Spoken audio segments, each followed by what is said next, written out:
Marcus publicly breaks his engagement with Cybele.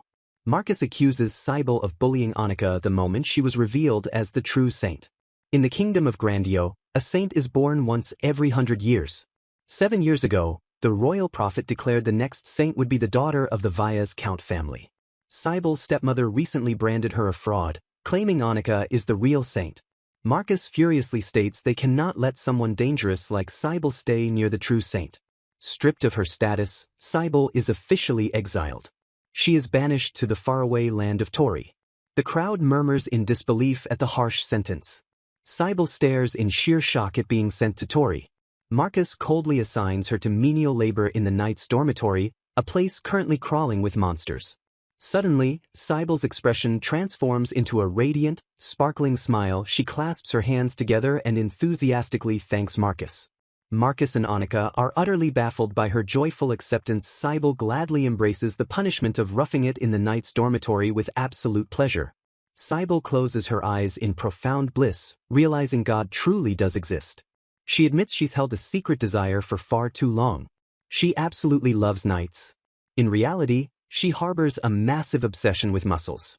She excitedly fantasizes about the First Knight Division, an elite unit chosen from the absolute best. She drools over the thought of their powerful physiques, sparkling sweat, and strong arms swinging blades. Cybele never truly cared for Marcus anyway because he was far too thin for her tastes. She cheerfully bids the couple farewell, thanking Marcus while Annika smugly gloats. The former noble beams with pure joy as she departs. And so, she is gloriously exiled as the fake saint. A few weeks later, a carriage arrives at a grand stone estate. Cybele finally reaches the faraway land of Tori. A stern woman named Elga welcomes Cybele into a surprisingly large room. Cybele politely introduces herself, noting this room is better than the one her stepmother relegated her to back home. Elga notes Cybele's surprising energy, unaware of the girl's true motivations. Cybele enthusiastically agrees to follow Elga once her bags are unpacked. Elga warns her that the work won't be easy for a former noble. Cybele nervously keeps her true obsession with knights a secret, fearing they will think she is entirely weird. Bursting with determination, Cybele lists chores like cleaning and laundry. She demands Elga give her any task, eager to prove her capabilities. Inwardly, she thanks her stepmother for freeing her from the helpless noble life. Ever since her father passed away, she handled all household chores herself anyway. Cybele passionately vows to learn and master everything from now on. Elga observes her resolve, noting that life clearly hasn't been easy for the young girl. Elga points out that Cybele is traveling incredibly light for a noble. Cybele cheerfully sets down her single, modest suitcase. Sadly, everything her father ever gave her was stolen by her stepmother and Annika. Despite her tragic past, Cybele looks up at the towering knight's dormitory with hope. Suddenly, a deep and gentle voice calls out from within a room. A striking man with dark hair looks down at her. Cybele immediately zeroes in on his chiseled muscles bulging beneath his crisp uniform. She is entirely overwhelmed by his towering height, long legs, and sturdy frame. Initially hyping herself up that the real fun is just beginning, Cybele suddenly blanks out and thinks she wouldn't mind dying right now. She quickly composes herself, bowing respectfully as she formally introduces herself to the commander and places herself under his guidance.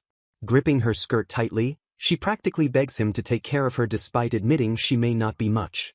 The commander chuckles at her stiff formalities, telling the flustered girl to simply call him Leo. Leo warmly explains that he considers everyone taking care of the dormitory to be part of one big team and practically family. Captivated by his gentle smile, Cybele softly agrees to call him Leo, realizing it has been a long time since anyone smiled at her like that. Leo promises to introduce her to everyone at dinner, leaving Cybele deeply impressed by how much better he treats his staff compared to Lord Marcus. Another knight notes that dinner is being prepared, while Cybele insists that seeing where the knights live only fuels her intense motivation. Bursting with energy, she happily volunteers to help make dinner, brushing off concerns about exhaustion since she simply sat in a carriage all day. As Cybele steps away, Leo's subordinate remarks that she is quite an unusual young lady, and Leo thoughtfully agrees. Another knight approaches to ask about the new recruit, but Leo dismissively tells him to save it for dinner, prompting his subordinate to ask what is wrong. Leo covers his mouth with his hand, muttering a troubled refusal. And so, Cybele Vias begins her new life under Leo's watchful gaze. Walking away confidently, she resolves to embrace this chance to work at the knight's dormitory and see how things go. Night falls silently over the grand, moonlit estate of the dormitory. A hand firmly grips a quill, preparing to write in the quiet darkness. At dinner, Cybele marvels at the luxurious meal while insisting she is completely fine, leaving Leo to note how drastically different she is from the official reports. Sitting at his desk, Leo reviews the files claiming she is a false saint who was once engaged to Prince Marcus. The report alleges she was a wicked woman who tormented her stepsister, leading the prince to exile her to this dangerous, monster-threatened land. As a leader who just wants his people to live safely, Leo acknowledges that everyone working there has some difficult circumstances to deal with. He was fully prepared to accept a wicked woman, yet he couldn't help but laugh when she cheerfully asked for his guidance.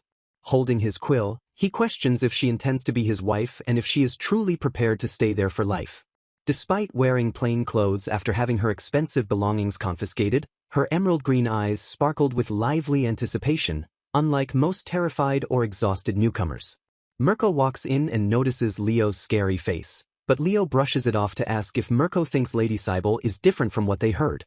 Mirko agrees she didn't seem like a scheming, high-ranking noble at all, finding her pleasantly ordinary rather than careless or crude. Leo questions why a count's daughter would suddenly know how to cook, while Mirko points out that her help made tonight's dinner taste better than usual. Smiling, Mirko suggests that her cheerful personality and cooking skills are perfectly fine, reminding Leo that she officially starts working tomorrow. Leo clarifies he isn't worried about her being a malicious woman, knowing a person's true nature reveals itself quickly. Instead, his eyes narrow as he wonders just how much of the information he received about her was entirely false. The next morning before sunrise, an energetic Cybele eagerly asks Elga for tasks in the kitchen, making the older woman wonder what having a sister would be like.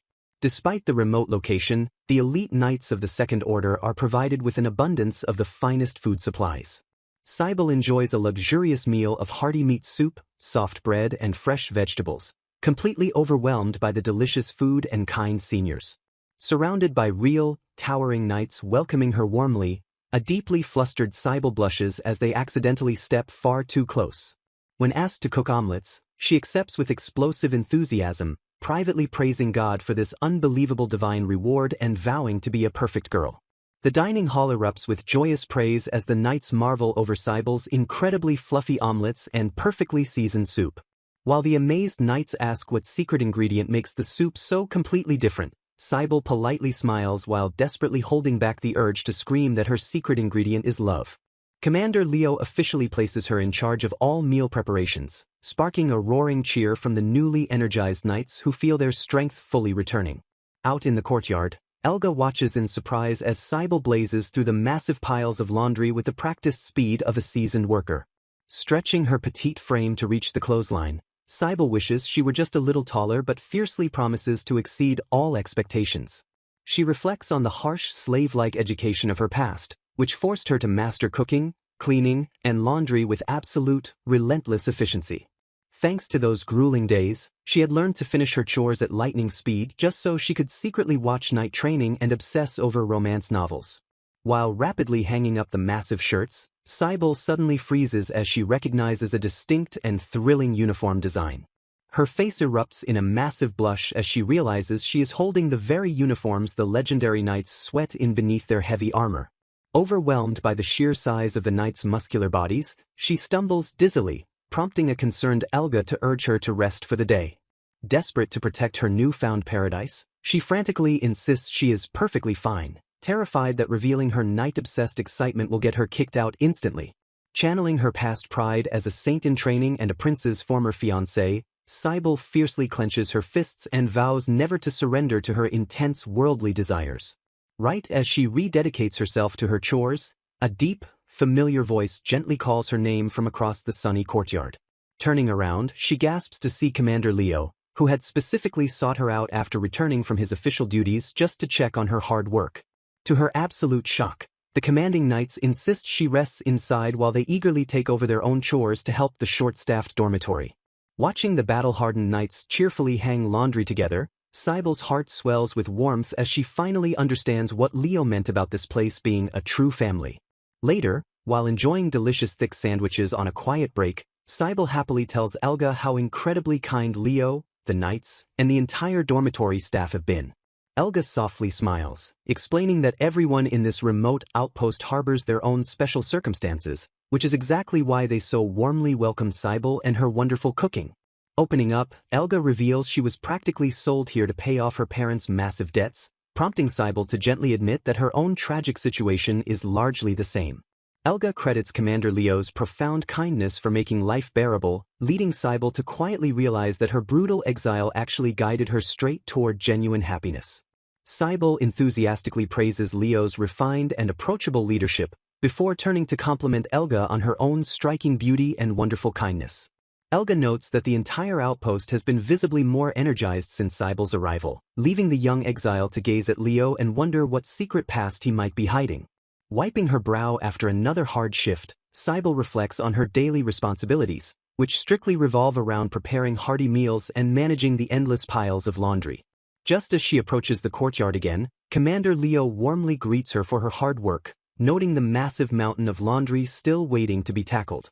Cybele loses her mind internally as she spots Leo standing beside Vice Captain Mirko, utterly dazzled by their perfectly proportioned, strong muscles bulging straight through their uniforms. She stands frozen in absolute shock as the elite captain and vice captain casually roll up their sleeves to help wash the laundry, gently warning each other not to rip the fabric.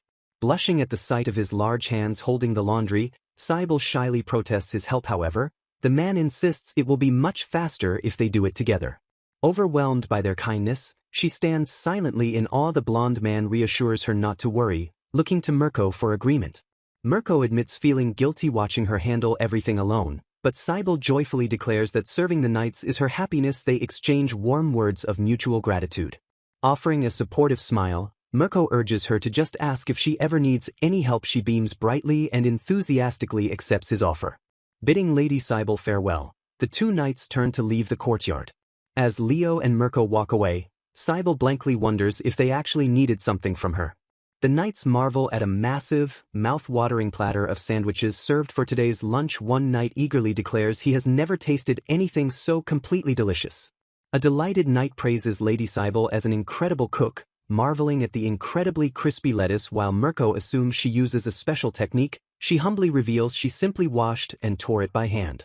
The men express deep gratitude for her delicious food that always fills them with energy. Flustered but happy, Cybele giggles and tells the men they exaggerate way too much.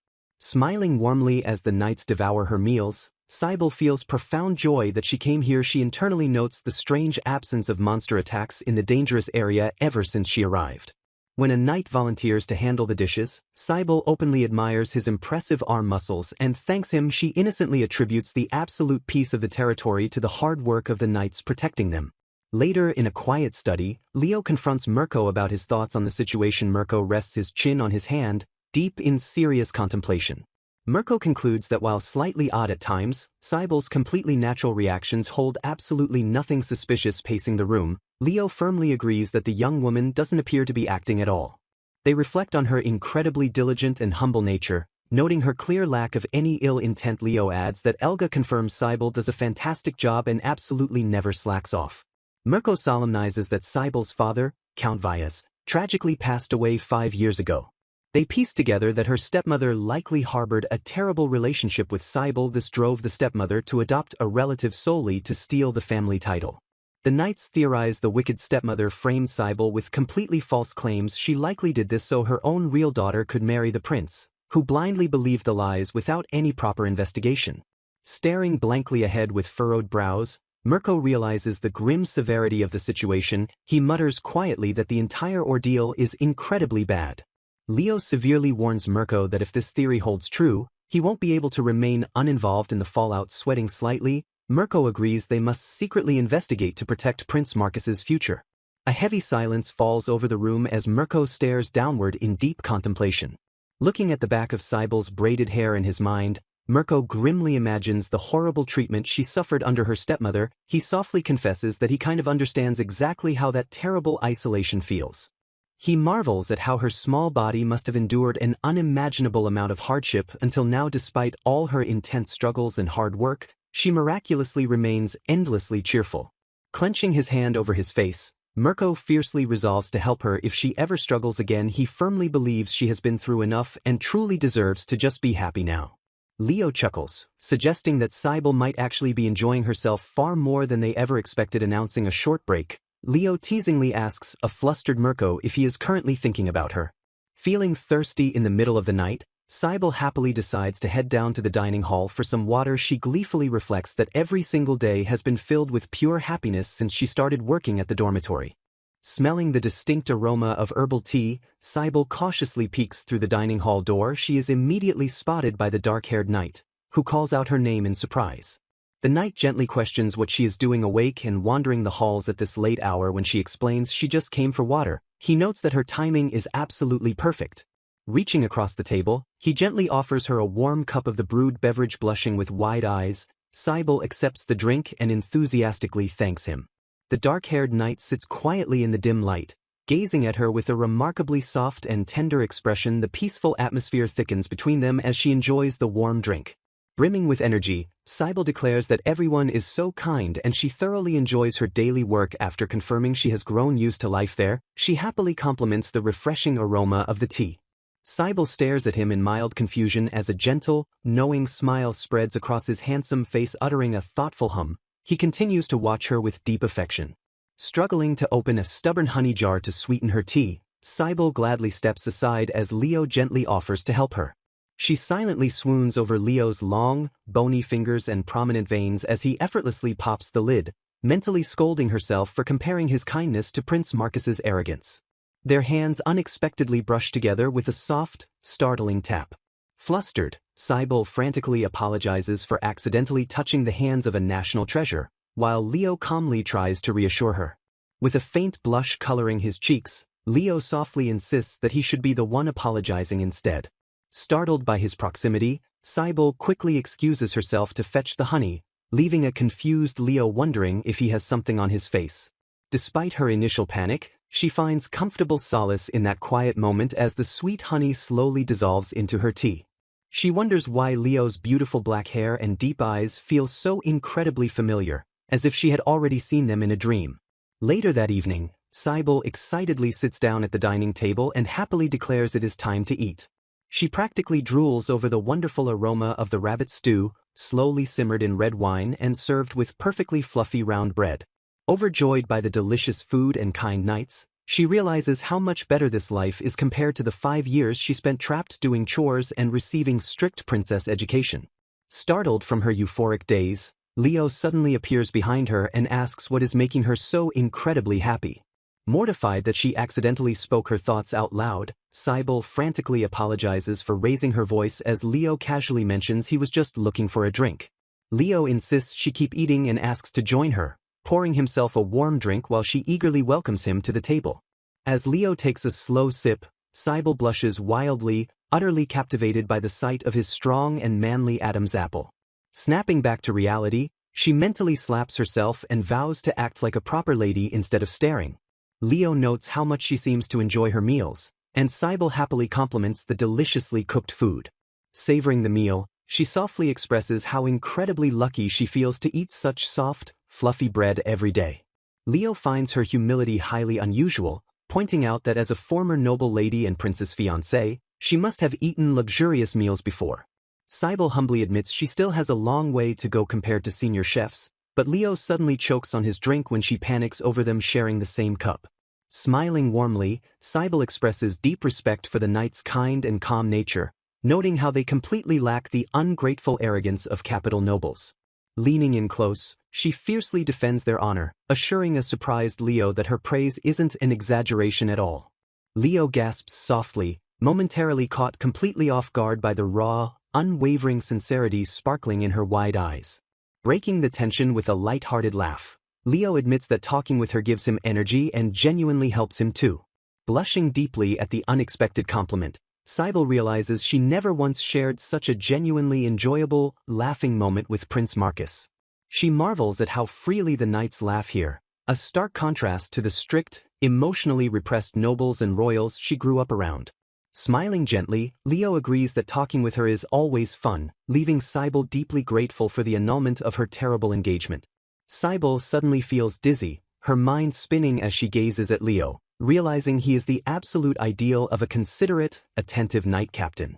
Staring at his striking features, She wonders if he seems extra charming because he flawlessly resembles the black-haired knight from her favorite romance novel. Her heart races as she desperately tries to remember the name of that book, completely captivated by the living embodiment of her fictional first love. Under the quiet glow of the night sky, the remote fortress stands tall and peaceful. A perceptive knight points out Cybele's incredible devotion, concluding that the bullying allegations were a complete lie and she was actually the victim. Snapping out of a daze, Leo is startled when a blonde comrade teases him for making the obvious face of a man in love. The teasing knight correctly guesses the object of Leo's affection is the adorable and highly energetic Lady Cybele. The vice captain bluntly interjects that he also likes Cybele for her amazing cooking and caring nature, utterly shocking a jealous Leo. Leo internally panics after realizing he was foolish to think he was the only one who cared for her, while his men note that nobody dislikes her. Catching the commander's glaring jealousy, the blonde knight smirks and points out that Leo clearly likes her in a completely romantic way. Leo denies falling for her yet, but his men remain highly suspicious since it is incredibly rare for him to show any interest in a woman. The knights press him further, highly skeptical of his weak denial. Leo reflects on his past, noting his father frequently urged him to marry while he solely focused on his knightly duties. Born from an affair with a mistress, Leo never felt comfortable in his own home and joined the knights at a very young age to escape. Having never experienced a deep relationship or any interest in love, Leo suddenly finds himself genuinely questioning his growing feelings for Cybele. His thoughts abruptly shift to a more serious matter as he questions if Cybele is truly just a normal girl or if she is actually the saint. Realizing the monsters have been unusually quiet and their fatigue instantly vanishes after eating her food, Leo deduces that Cybele's presence alone brings peace like a true saint. The vice-captain warns Leo to act fast if he wants to claim her, reminding him that saints are traditionally meant to marry the prince. The knights jokingly threaten to make a move themselves since Cybele is so popular, causing a flustered Leo to jump out of his seat. Despite the chaotic teasing, Leo silently vows to be far more cautious when dealing with her potential true identity. Meanwhile, the Grand Royal Palace stands bathed in sunlight, hiding the brewing political turmoil inside. Inside the estate, Annika screams in total frustration over her overwhelming studies while her strict tutor demands she lower her voice. The tutor complains to Prince Marcus that Annika keeps making the exact same mistakes, driving the exhausted girl to beg him for help. Marcus rubs his head in severe annoyance as Annika childishly whines about the tutor being far too strict. The strict tutor warns Annika she will fail as the crown princess, but the bratty girl arrogantly insists her title as Saintess guarantees her unconditional marriage to Marcus. The disgusted tutor officially quits her princess training after just 1 month, leaving Marcus stressed while Annika shamelessly clings to him. Marcus internally fumes, realizing he desperately needs this marriage for the survival and standing of both himself and his mother. Dark rumors begin to circulate through the palace regarding a shocking new development surrounding His Majesty. The king completely ignores the queen's son, opting instead to build a separate residence for his concubine and their illegitimate child who strongly resembles the noble great-grandfather. A terrified Marcus realizes the king might actually bypass him and make his older illegitimate brother the next ruler. Realizing his extremely precarious position, Marcus curses Annika's lack of proper powers and begins to deeply question if she is truly the real Saintess. Annika manipulates him by producing a fake report, claiming Cybele was just violently jealous and aggressively declaring herself the true Saintess. Hearing her superficial confession of love, Marcus feels a twisted sense of relief, eagerly convincing himself that Cybele was indeed the fake all along. Leo lamented that their brother would inherit the throne instead of them, realizing the claims of jealousy made complete sense. Annika loudly complained she was too tired to use her abilities today, despite intense demands to show the power of the Saintess. Growing up alongside Cybele, the noble daughter was assumed to be the real Saintess to prevent an absolute disaster. Lady Cybele gladly presented sweet honey-soaked lemons to the exhausted knights, praising their relentless hard work. Captain Leo jokingly teased Cybele for watching sweaty men train, though she nervously insisted it was just fun to observe. Noting the visitors, the men challenged Leo to spar for a bit before enjoying the refreshments. Accepting the challenge, Leo boldly asked a flustered Cybele to hold his jacket. Grabbing their weapons, the knights confidently agreed to clash with real swords and hold nothing back. Panic briefly erupted over the danger of a real duel, while Cybele quietly marveled at the wonderful scent of the jacket in her arms. blades violently clashed as the intense sparring match officially began without a hint of restraint. Assessing his opponent, Leo coldly praised the stance but swiftly declared it too weak. Onlookers praised the junior knight's skill, even as they noted he was merely being toyed with. Exploiting a sluggish move, the superior swordsman spotted a wide opening and pressed the attack. Dust kicked up from the dirt as a swift boot firmly planted itself during the tense footwork. Surrendering the match, the junior knight thanked his opponent, while Leo was praised as being far stronger. A sudden wave of nervousness washed over Cybele as she realized Captain Leo's true, overwhelming strength. Later that night, Cybele nervously visited Leo's quarters to offer him a special delivery. She handed him the fatigue-relieving honey lemons he missed earlier, turning to leave before he stopped her. Gazing warmly at her, Leo gently asked if she wouldn't mind joining him for a cup of tea. Honored to drink tea brewed by the captain himself, Cybele sat as he inquired about her childhood home. Expressing deep concern, Leo gently asked if she was overdoing it by always working so tirelessly for them. Cybele immediately brightened, insisting she was currently happier than she had ever been in her life. Sensing lingering hesitation, Cybele wondered if Leo had more to say as he casually eyed her remaining parcel. Explaining the second gift was for Mirko, Cybele agreed to let Leo deliver it to avoid interrupting the vice-captain's training. Looking her in the eyes, Leo smoothly asked if she would like to go out with him on their next day off. He quickly added a gentle caveat, assuring her it was entirely up to her. Complete shock seized Cybele at the sudden, unbelievable prospect of going out with Sir Leo. Time passed, and a grand carriage arrived to formally take Cybele and Leo into town. Taking her hand like a true escort, Leo thanked her for stepping away from her busy schedule to enjoy a much-needed break. Deeply moved that Leo treated her so kindly despite knowing her fake saint circumstances, Cybele happily expressed her gratitude for the invitation. Walking beside Leo, Cybele desperately restrains her urge to snuggle up and touch his strong arms and broad shoulders. Staring in awe at his amazing casual outfit, she loudly blurts out her thanks for today as Leo turns in confusion. As they enter the bustling city of Tori, townspeople eagerly greet the captain and ask if he is out shopping. A vendor happily offers Leo some fresh apples, curiously asking about the young lady accompanying him. Cybele blushes furiously as the townspeople whisper and excitedly wonder if the captain is on a date. Her heart pounds wildly as she internally screams, questioning if going on an actual date with him is truly okay. Leo gently helps her down from the carriage and warns her to be careful in the crowd, while Cybele vows to never wash her hand again. Overwhelmed by her infatuation, she dramatically resolves to follow him anywhere, even into the depths of hell. They enter a chic boutique displaying trendy date dresses, where the shopkeeper warmly welcomes them. Leo offers to buy her a dress as a thank you gift, but a thoroughly confused Cybele wonders if he has a hobby of cross-dressing. Staring at her reflection in the mirror, Cybele is amazed at how well the dress suits her while Leo assures her he doesn't give empty compliments. Leo asks if they can go out together again while she wears the dress, leaving Cybele's heart racing as she questions if he is truly okay with this. Realizing he might have gotten carried away, Leo casually suggests they eat some skewers outside while Cybele happily accepts. Cybele eagerly bites into the food, marveling at how incredibly tender and perfectly salted the venison is. A group of aggressive delinquents suddenly causes a scene, refusing to pay for their meal and falsely accusing the shopkeeper of serving rotten meat. One of the thugs violently challenges the shopkeeper, prompting Leo to firmly instruct Cybele to stay put. In a lightning-fast motion, Leo grabs the aggressive punk and swiftly flips him into the air. Leo effortlessly slams the delinquent onto the ground, pinning him down with undeniable strength and authority. The stunned crowd recognizes the first night captain in action and immediately calls for the local guards, while a clerk regrets not asking for a handshake. Cybele reflects on Leo's incredible combat skills and kindness, amazed at how he easily handled the trouble while letting his subordinates rest. Continuing their stroll, Cybele stops in her tracks and eagerly asks Leo if they can visit a specific shop that caught her eye. Entering the mysterious store, they admire a beautiful magic stone while the shopkeeper warmly greets them. The shopkeeper explains that while most accessories lack real power, high-quality magic stones are imbued with magical energy to serve as useful tools.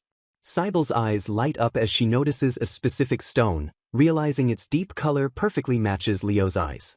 After the shopkeeper reveals it functions as a powerful protective charm when preyed upon, Cybele immediately decides to buy it for Leo. Watching her excitedly make the purchase, Leo silently notes the faint magical power radiating from the stone, knowing Cybele likely cannot sense it. Leaving the empty, mysterious shop, Cybele doubts the prayers of a fake Saintess will work but still rejoices over her great purchase. As Leo suggests grabbing some tea while they wait for their carriage, Cybele tightly clutches the stone and reflects on this being her first time praying. Closing her eyes, she earnestly prays for the stone to protect Leo from monsters and all forms of danger. Snapping back to reality, she points out a lively area nearby, eager to continue exploring the town with him. The sense opens with a vibrant illustration, perfectly setting the stage for the romantic and magical moments to come. Holding the small magic stone, a surprised Leo notes its unnatural warmth as Cybele's sweet voice echoes in his mind. Remembering their exchange, Cybele playfully gifts him the stone, revealing she infused it with prayers for his absolute safety on dangerous missions. Though she calls it a small token, the faint magical power radiating from the stone has grown far beyond what the crystal can contain. Recognizing the overwhelming power of her prayer, Leo realizes with a stunning jolt that this is the undeniable power of the true saint. Meanwhile, Cybele realizes she finally has a rare and precious day off from her endless dormitory chores. Desperate to distract herself from the lingering thoughts of her unexpected date with Leo, she frantically decides to clean the training room. While vigorously scrubbing, she playfully admits she would actually welcome the interruption of a handsome knight dropping by. Enjoying the rare tranquility of her day off, Cybele fully immerses herself in the peaceful atmosphere of the stone fortress. Shaking off her distracting thoughts about Leo, she fiercely commits to cleaning the training room to keep her busy mind completely occupied. With a bright smile, she prepares the cleaning supplies, secretly wishing for some unexpected company to liven up the quiet halls. A sudden rustle of movement catches her sharp attention, prompting her to peek cautiously into the grand training room.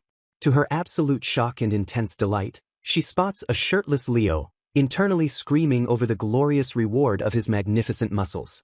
Flustered by her sudden intrusion, she frantically apologizes for interrupting the busy captain's intense private training session.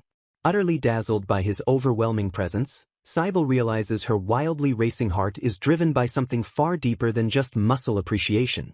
Noticing her flushed face, Leo gently apologizes for his unsightly, sweaty appearance, completely unaware of her internal, swooning panic. Cybele cheerfully reassures him that she genuinely enjoys helping out, keeping her true, muscle-loving reward a fiercely guarded secret. Touched by her constant dedication, Leo earnestly steps forward and encourages her to rely on him whenever something troubles her. Opening up about his past, Leo confesses he ran away from an uncomfortable home to join the Knights, gently offering her a deeply sympathetic ear. Despite his difficult past, Leo smiles warmly and declares he has absolutely no regrets, feeling truly happy and fulfilled as a knight. Leaning in with profound sincerity, he begs to share her burdens, desperate to help her carry any hidden pain she might harbor. Deeply moved by his profound kindness, Cybele listens intently as Leo promises to always be on her side, only if she wants him to be. Cybele warmly thanks him, happily confessing that every single day since she arrived at the remote fortress has been immensely fun and fulfilling. Relieved by her genuine happiness, Leo flashes his usual gentle smile and heads off to wash up, while Cybele hilariously vows not to drool. Watching him leave, Cybele realizes she will absolutely never forget the serious, caring expression Leo wore during their heartfelt conversation. The quiet atmosphere beautifully lingers, softly highlighting the deep emotional bond steadily growing between the exiled noble and the stoic commander. Later that evening, the peaceful silence of the dormitory is suddenly broken by the sound of quiet, approaching footsteps. Vice Captain Mirko casually drops by late at night, happily praising the delicious late-night snack Cybele masterfully prepared. Staring intensely at Mirko, Leo bluntly analyzes his sharp eyes, high nose, and well-defined lips, thoroughly confusing the handsome vice captain. A bewildered Mirko completely rejects Leo's highly suspicious scrutiny, fiercely demanding to know why the captain is suddenly analyzing his undeniable popularity with women. Mirko teasingly noted that Cybele had been watching Leo completely mesmerized, prompting the flustered captain to challenge his subordinate to a sudden spar. Realizing Mirko was right about Cybele making him her priority by serving his food first, Leo faced blunt questions about his romantic feelings. Flashing back to the moment Cybele infused magic into a stone, Leo admitted he got caught up in the moment today and confessed his feelings. He deeply wondered if that dazzling, miraculous power he witnessed was actually the true manifestation of a saint's prayer. Leo revealed he told Cybele she could always rely on him, and she responded with a beautiful, grateful smile.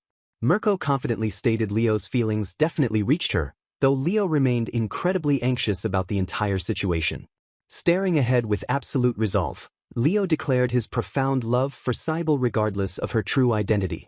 Elsewhere in a serene courtyard, Annika was questioned if it was finally time to resume her royal bride training. Shoving cake into her mouth, Annika arrogantly insisted she would become the crown prince's wife simply because she possessed the title of saint. Lord Marcus gently criticized her excessive eating, causing Annika to angrily demand more cake and fiercely claim a saint must be happy for her powers to work. A panicked knight suddenly interrupted their courtyard conversation, loudly announcing that a terrifying monster had appeared within the royal capital. While Annika selfishly expressed relief about the castle's safety, Marcus deeply questioned why monsters were invading despite the Saintess's active presence. Marcus intensely realized that no monsters had appeared in the Tory danger zone for several months, confirming zero recent damage incidents. A chilling realization struck the prince as he deduced this unprecedented peace perfectly aligned with the exact time frame they exiled Cybele. Marcus reflected that only Annika's mother ever claimed to witness her saint-like powers, contrasting sharply with Cybele's lack of visible signs. Driven by mounting suspicion and the need for truth, Marcus decisively ordered his subordinate Rick to immediately infiltrate the Tory region. Back at the distant knight headquarters, Cybele pleasantly greeted a young man and curiously asked if he was a new recruit. Flashing a bright, friendly smile, the cheerful newcomer formally introduced himself to Cybele as Rick. Rick excitedly explained he had just returned from studying advanced magic technology in the highly regarded Barhand Kingdom. A familiar inquiry unexpectedly echoed in the corridor, questioning once again if the cheerful young man was indeed a new recruit. Radiating an easygoing and approachable charm, the friendly man happily repeated his introduction as Rick. After Leo awkwardly interrupted their chat, Rick enthusiastically promised to put his barhand magic knowledge to extremely good use. Cybele gently asked Leo when he would finish his work, suggesting they talk in the courtyard in about an hour. Noticing Leo's obvious anxiety, Cybele softly asked if he had something important to discuss with her. Startled, Leo quickly agreed to the upcoming meeting, promising to see her later before rushing off. Caught entirely off guard by a sudden collision, Cybele found herself securely trapped within Leo's strong and protective embrace. Blushing furiously from the intense proximity, Cybele completely panicked and frantically apologized to the captain. Pinning her against the wall to steady her balance, Leo breathed heavily as a stunned Cybele nervously whispered his name. Other knights rushed over to investigate the commotion, prompting an extremely flustered Leo to loudly ask if she was hurt. Thoroughly overwhelmed by the surprise encounter, Cybele desperately fled to finish cleaning while secretly admitting she didn't mind being crushed under him. Cybele sits quietly by herself on a peaceful stone bench outside the dormitory.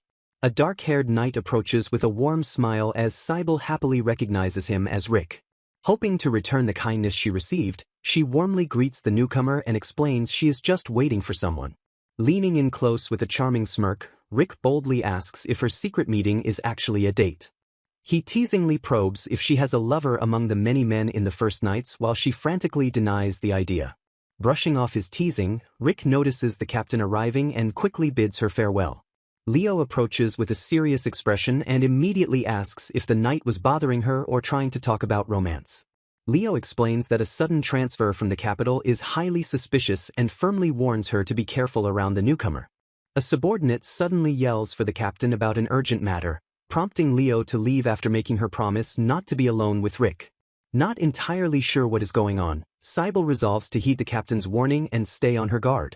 Later that night, the dining hall comes alive with a bustling welcome party in honor of the new recruit. The rowdy knights cheerfully invite Cybele to sit and drink with them while playfully teasing a heavily intoxicated Yodi. Yodi drunkenly boasts about handling liquor while Leo steps in to scold him for bothering the young lady. Fearing her true nature might slip out if she drinks, Cybele offers to clean up empty bottles as Leo gently suggests she get some rest. A sudden arm wrestling contest breaks out, leaving Cybele blushing in absolute awe at the magnificent display of raw strength. Rick easily overpowers a frustrated Yodi in the match while Cybele quietly sneaks by to gather the empty bottles. Demanding a rematch, an incredibly pumped Yodi fiercely declares that he will go all out this time.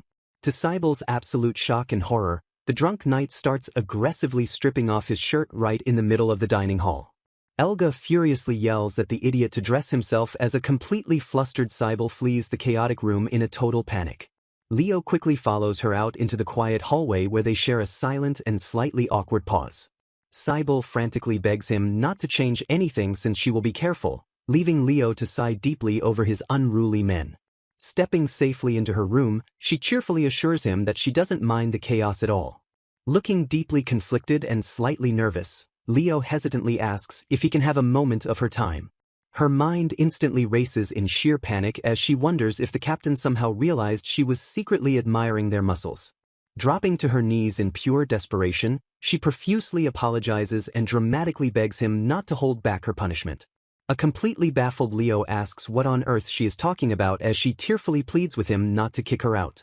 Staring down at her dramatic display of submission, Leo is left utterly speechless and confused.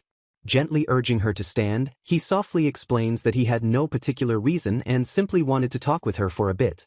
Blushing deeply with a nervous expression, Leo shyly asks if he is bothering her while admitting her presence is a huge honor. Cybel fiercely denies being bothered, her heart melting completely as she gazes up at his warm and incredibly genuine smile. A strange, unfamiliar warmth unexpectedly blooms within Leo's chest as he reflects on Cybel's pure nature. Peering intensely through the narrow crack of the door, he silently watches the cheerful girl work. Gazing at her bright smile, he realizes Cybel possesses an untainted, kind heart that is truly pure and innocent.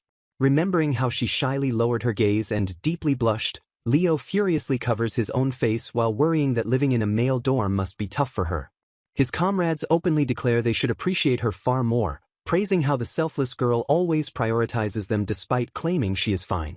When the knights notice Cybel's rare absence from the dining hall, a blushing Leo desperately defends his detailed knowledge of her afternoon off as mere captain's duty.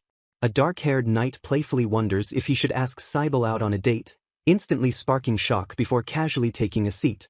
Rick, a highly skilled new knight recently dispatched from the royal capital due to monster attacks, asks the table if Cybel is usually in charge of cooking. The knights quietly speculate if the capital's sudden monster attacks are directly tied to Cybel's exile, leaving Prince Marcus feeling highly uneasy. Hearing Rick note how loved Cybel is, Leo narrows his eyes in dark suspicion, silently wondering if this newcomer is actually a spy sent by Prince Marcus. The blonde knight aggressively warns Rick not to make a move on Cybel, happily teasing their slow-to-love captain's obvious special fondness for her. The dorm mother suddenly interrupts the banter, casually revealing that Cybel volunteered to clean the captain's room because the usual staff caught a cold. Panicking over the terrifying thought of his underwear lying around, Leo instantly abandons his meal and sprints off to check on her. Striding frantically down the grand hallway, he fiercely rationalizes that leaving unmentionables out is completely unacceptable regardless of who finds them. Bursting into his quarters, he finds Cybel happily scrubbing the floor and quickly apologizes for ruining her rare afternoon off. Pausing her diligent scrubbing, she looks up as the towering commander steps closely toward her across the polished wooden floor. Gazing down at her wet hands, Leo gently thanks her for her endless hard work while noting the water must be freezing cold. Flashing a brilliant smile, she earnestly insists that making the hard-working knights comfortable is what truly brings her absolute happiness. Touched by her profound selflessness, Leo steps closer and softly declares that he desperately wants her to relax and find joy too. Overwhelmed by her incredibly cute excitement over a popular new cake shop, a blushing Leo smoothly promises to buy her sweet treats next time. Determined to pull her away from her chores, he grabs the laundry basket and firmly insists they go enjoy a nice lunch together. As he snatches the laundry away, a pair of his dark trunks suddenly slips loose and lands flatly on the floor between them. Moving with lightning speed, Leo violently kicks his fallen underwear out of sight before she can notice, desperately dragging her out of the room. Later that day, a sudden sneeze escapes Cybel, prompting Elga to strictly order her to take the day off and recover. Firmly pushing the protesting girl toward her quarters, Elga mercilessly demands she finally rest her overworked body. Trudging weakly up the grand staircase, Cybel starts feeling the undeniable chills of a fever just as a loud voice suddenly calls her name. Rick quickly intercepts her, pleading for her to accompany him to the Lord's mansion to deliver an urgent forgotten item for the captain. Despite remembering Leo's strict warning never to be alone with this newcomer, she foolishly convinces herself that a simple delivery mission will be perfectly safe. Flashing a highly suspicious smile, Rick eagerly thanks her as she naively agrees to push through her rising fever to help him. Grabbing her hand forcefully, he pulls a stunned Cybele toward a waiting horse, insisting it is far faster as they ride off into dangerous unknown territory. Riding behind the newly recruited knight, Cybele anxiously wondered what was wrong with her as he instructed her to hold on tight. She silently scolded herself for rudely wishing she was riding with Leo instead, catching Rick's attention as he asked what was wrong. As the horse galloped forward, Cybele internally berated herself for being so picky about knights. The rhythmic galloping continued as the pair rode further away from the safety of the town. Rick claimed they were taking a shortcut, but a nervous Cybele pointed out that the path clearly led straight into the forest. Noting they were heading into the dense woods behind the knight's dormitory, she hesitantly asked if he was absolutely sure about the route. Growing increasingly anxious as the forest thickened, Cybele asked again if this was the right way, only for Rick to bluntly call her noisy. Dropping his friendly facade entirely, Rick coldly ordered his passenger to shut up for a second. Wide-eyed and trembling, Cybele stared in absolute shock at the sudden, terrifying shift in her escort's demeanor. Bringing the horse to a halt, Rick ominously announced that they had finally arrived at their destination. Staring at a jagged, dark cave, Cybele instantly realized that no matter how you looked at it, this was not the Lord's mansion. Cybele let out a terrified shriek as Rick aggressively grabbed her, asking if she still didn't understand the situation. Looming over the frightened girl with a dark glare, Rick demanded that she tell him the absolute truth. With piercing intensity, he directly asked her if she was actually the true saint. Thoroughly confused and intimidated, Cybele could only utter a breathless gasp as Rick repeated his heavy question. Denying the claim, Cybele explained her younger sister was the saint, but Rick countered that Lord Marcus was frustrated because Tori remained monster-free while the capital was attacked. Rick revealed Marcus sent him to observe her because he suspected she was the real saint, noting her cooking gave people energy even if she hadn't done anything overtly magical. Deciding he was tired of just watching and remaining unsure, Rick declared he would simply test her powers directly. Raising his arm with absolute confidence, the undercover knight aimed his hand toward the dense, shadowed trees. Violent crackles of dark energy erupted from his palm as he unleashed a sudden burst of intense magic. A massive, menacing monster wolf emerged from the dark mouth of the cave with a low, terrifying growl. Cybele frantically urged him to run, but Rick calmly told her to use her saint's power to handle the beast, ignoring her cries that such a demand was ridiculous. Stepping forward, Rick casually blasted the surrounding terrain with a devastating, explosive magical attack. Blushing with absolute awe, Cybele marveled at the display of real magic as a fiery blast forced the beast to growl in anger. The sheer force of the explosive spell ripped through the rocky landscape, scattering debris across the battlefield. Back at the headquarters, a horrified Leo learned that Rick had taken Cybele, instantly apologizing and blaming himself for not being more careful. Upon hearing that Rick used a fake delivery excuse to leave with Cybele, Leo and Mirko immediately spurred their horses into a frantic gallop to rescue her. Meanwhile, Rick fiercely clashed with the pack of wolves, while Cybele worriedly noted that there were far too many enemies despite his protection. Rick told her to stay back and rest, then mockingly questioned if her powers were weakened by her sudden sneeze, noting she was surprisingly calm for a fake saint. Completely unnoticed in the chaos, a giant, shadowy wolf silently crept up right behind the vulnerable Cybele with a sinister growl. Trapped in a dark cave with vicious monsters lurking outside, Cybele braces for the end and wonders if she is truly going to die. Accepting her fate, she peacefully reflects that her life was mostly wonderful thanks to the precious memories she made with the knights. In her final moments, she humorously admits her only dying regret is that she never got to bury her face into Leo's magnificent chest muscles. A terrifying wolf lunges fiercely at her with bared fangs, only to be abruptly slashed by an unseen blade.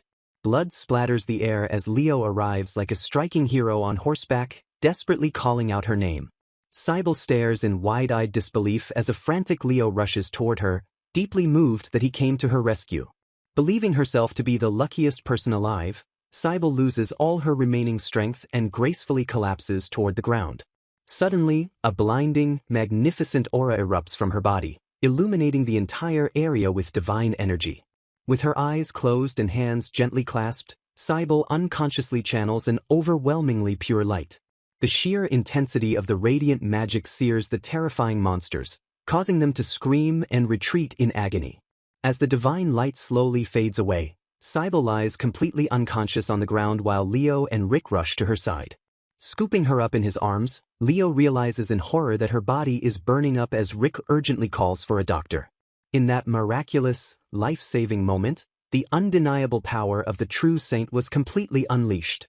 Safely back at the dormitory some time later, a recovered Cybele warmly greets Leo as he asks if she is free. He gently opens a beautiful box to reveal a massive, decadent strawberry cake, asking if she would like to share some tea with him. Touched by the gesture, Cybele recognizes the incredibly popular cake and realizes Leo must have waited in a long line just to get it. Swooning over his incredible kindness, a beaming Cybele eagerly agrees and rushes off to prepare the tea. Elga and the other maids gasp in shock, explaining to Cybele that the captain must have woken up at dawn to secure the highly coveted dessert. Completely oblivious to Leo's romantic intentions, a delighted Cybele announces she will brew extra tea so the whole dormitory can enjoy the massive treat. The dining hall quickly fills with rowdy, excited knights who loudly cheer and thank their captain for the generous feast. The hungry men eagerly dive into the dessert, happily fighting over the largest strawberries and the thickest slices of cream. Seeing Leo's awkward smile, a guilty Cybele realizes she made a huge mistake by inviting the entire dorm to what was supposed to be a private moment. The knights suddenly freeze in horror as they realize Leo bought the cake exclusively for Cybele, while a flustered Leo desperately insists they keep eating. Claiming he is glad everyone is happy, Leo quietly excuses himself from the chaotic room as Cybele anxiously watches him leave. Offering her a gentle, reassuring smile, Leo smoothly lies that he has too much work to do and will pass on the cake entirely. Staring after him, Cybele feels a deep pang of regret, knowing full well that the incredibly kind captain actually wanted a slice. In reality, Leo's only motivation for going through so much trouble was a pure, simple desire to make Cybele happy. He had sneaked out of the dormitory at the crack of dawn, patiently waiting outside the popular bakery just to secure the perfect gift. Although the cake was certainly large enough to share with his beloved squad, his absolute priority was giving Cybele something special. Leo silently reflects that his true, unspoken wish was just to sit alone with her and watch her face light up with joy. Cybele warmly hands a small package to her senior co-workers, always eager to share her joy and help out. Sitting quietly in his office, a frustrated Leo reflects on how his selfish attempt to monopolize the sweet girl has totally backfired. A gentle knock breaks his thoughts as Cybele peeks through the doorway, politely apologizing for interrupting the busy commander's work. She reveals a beautifully decorated box of fresh cupcakes, leaving a stunned Leo staring at the unexpected gift in pure shock. Blushing softly, she shyly admits her homemade treats might not match a professional bakery, but she desperately wanted him to enjoy some cake too. Profoundly moved, Leo stares at her in sheer disbelief, utterly captivated that she carved out precious time from her busy schedule just for him. As she flashes a radiant smile, Leo's mind spirals into wild hope, wondering if the wonderful girl actually returns his deep romantic feelings. His romantic illusions instantly shatter when she cheerfully reveals she made enough cupcakes for Mirko and the entire night squad. Face-palming in brutal embarrassment, Leo mentally scolds himself for foolishly believing he was the sole recipient of her sweet affection. Unable to stand the thought of her wandering the halls late at night, a fiercely jealous Leo grabs his coat and insists on escorting her. Cybele tries to protest his sudden escort, but Leo firmly shuts it down by claiming he isn't busy, silently mocking his own childish jealousy. Completely unaware of his intense internal struggle, Cybele flashes an absolutely dazzling smile and happily accepts his protective offer. As they stroll together, a deeply embarrassed Leo mentally kicks himself, feeling pathetic for trying to use sweets to win her heart.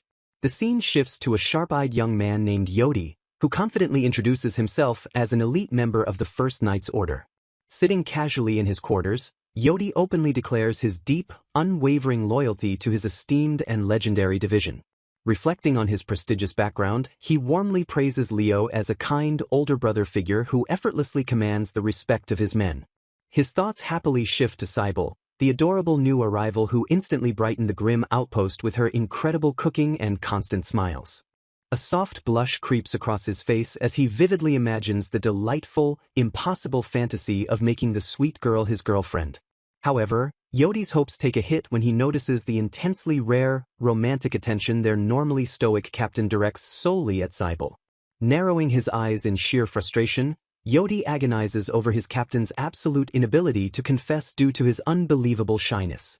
Catching a cheerful Cybele in the hallway, Yodi mischievously points her straight toward the training room where the captain is working out.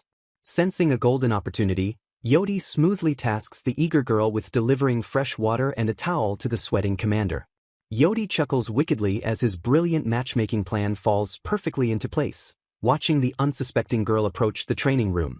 Cybele frantically tries to flee upon seeing a half-naked Leo, but a panicking Leo begs her to wait while she wildly flails at the mysteriously jammed door.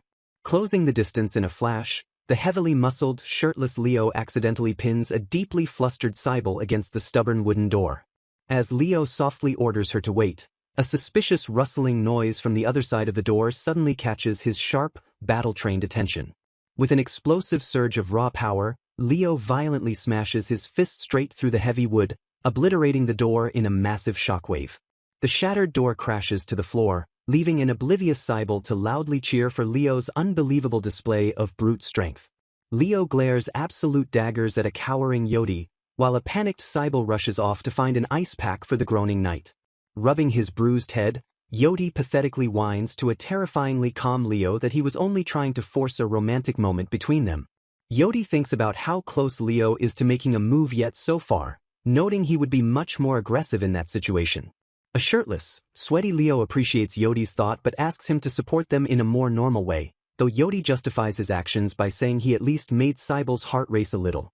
Looking at Leo with half-closed eyes, Yodi argues that if he leaves things normal, Leo will never make a move in his entire life. Leo insists rushing things won't help and questions if Yodi speaks from experience, but Yodi warns that Rick might like Cybele too and could take her away if Leo keeps hesitating. A flustered Cybele rushes in, apologizing for keeping Yodi waiting and offering him something to cool down, completely oblivious to the tension. Yodi nervously wonders why the captain is glaring at him so intensely, internally begging Leo to just confess his feelings already if he is going to be this jealous. Yodi mischievously tells a shocked Cybele that their usually perfect captain hurt his foot kicking a door, noting that Leo becomes completely useless whenever Cybele is involved. Yodi quickly tells a startled Leo to lean on Cybele's shoulder and go to the infirmary to get properly treated, abruptly leaving the two of them alone. A blushing, sweaty Leo stammers that he is fine and doesn't want to bother her, but a smiling Yodi simply waves them off and remarks that the First Knight's Order dorm is as lively as always. Fast forward to the forest, Leo fiercely tackles Cybele to the ground to protect her from danger, desperately calling out her name. Holding an unconscious Cybele closely, Leo breathes a sigh of relief as he realizes she is okay and merely seems to be asleep. Leo stands up while protectively cradling Cybele in his arms, turning his intense gaze toward Rick in the desolate forest clearing. Rick sits casually on the ground near the cave entrance, watching calmly as Leo tightly guards the sleeping Cybele. Looking slightly battered but observant, Rick openly confirms his suspicion that Cybele truly is the saint. Leo suddenly dashes forward with incredible speed, his heavy boots kicking up dirt as he aggressively closes the distance. Furious, Leo violently grabs Rick by the collar of his uniform, hauling him up and glaring fiercely into his eyes. Leo demands to know if Rick realizes the danger of his actions, prompting Rick to smoothly explain that he was following Prince Marcus's orders to confirm if she was the saint. When Leo angrily questions if Marcus authorized putting her in danger, Rick calmly dismisses the concern by stating that handling a few wolves was easy with him there.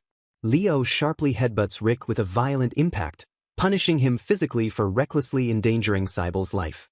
Standing over a seated Rick, Leo scolds him for thinking it was easy when Cybele was nearly hurt, declaring that he would have protected her even at the cost of his own life. Rick casually argues he could have used fire magic to burn the wolves down, but an enraged Leo points out he might have burned the whole forest and questions what his plan is now. Rick firmly states that his mission is officially over now that he has successfully confirmed Cybele's true identity as the saint. Bowing his head slightly, Rick announces he will return to the capital to report his findings to Prince Marcus, addressing Leo respectfully as Your Highness. Leo stares back with an intense, piercing expression, silently absorbing the weight of Rick's formal acknowledgement of his royal status.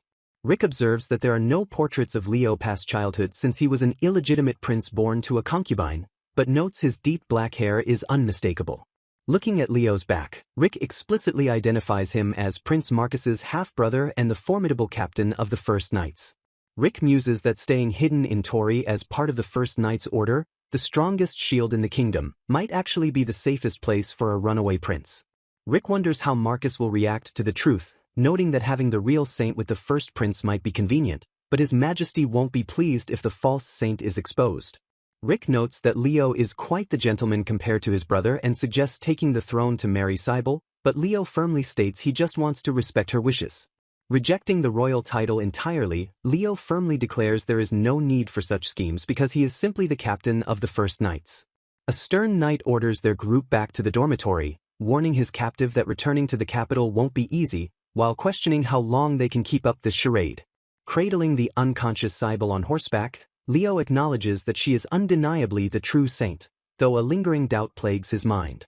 Overwhelmed by his growing affection for her, Leo stares down in deep turmoil, completely unsure of what he is supposed to do next. Sometime later, a serene silence settles over the sprawling, sunlit dormitory where the knights reside. Cybele finally gasps awake, her eyes snapping open as she finds herself lying in bed with a damp cloth resting on her forehead. Sitting up in her own room, she recalls the terrifying wolf attack in the forest and Leo's dramatic rescue, confused as to why she doesn't feel any pain. As Elga enters to check on her, Cybele blushes at the vivid memory of drifting to sleep in Leo's warm embrace, wondering if it was merely a dream born of her desires. Ignoring her own condition, Cybele anxiously asks if Rick was hurt, prompting a concerned Elga to ask how much she remembers about the incident. Elga assures her that Rick is physically unharmed, though he is currently locked under strict house arrest awaiting a formal punishment. Relieved that Rick is at least safe, Cybele agrees to focus on resting until her fever breaks, planning to ask Leo for the full story later. 3 days peacefully pass at the Grand Stone Dormitory. Looking completely revitalized, Cybele greets the relieved dorm members and apologizes for causing them so much worry. Leo and Lord Mirko approach the dining table, openly expressing their immense relief at seeing her back on her feet. The knights excitedly welcome her back, praising her cooking while gently warning her not to push herself too hard so soon after recovering. The cheerful reunion is abruptly cut short when a subordinate approaches the captain to deliver the morning report. Immediately taking advantage of her return, the eager knights shamelessly bombard Cybele with a massive list of chores, from doing the laundry to washing the breakfast dishes. Later that night, Leo approaches an exhausted Cybele in the corridor, gently scolding her for working so hard when she just recovered. Pausing her tasks, Cybele looks up at Leo with deep concern and asks if the imprisoned Lord Rick is being fed properly. Leo firmly states that Rick's house arrest prevents him from leaving his room, quickly shutting down Cybele's defense of the boy by reminding her that Rick deliberately put her in mortal danger. Refusing to back down, Cybele insists Rick never meant to hurt her and fearfully demands to know what kind of punishment awaits him.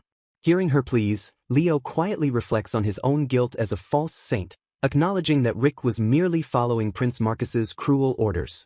Staring at Leo with wide, pleading eyes, Cybele desperately begs for permission to speak with Rick directly. Shortly after, they arrive at the austere, heavily guarded building where the prisoners are kept in isolation.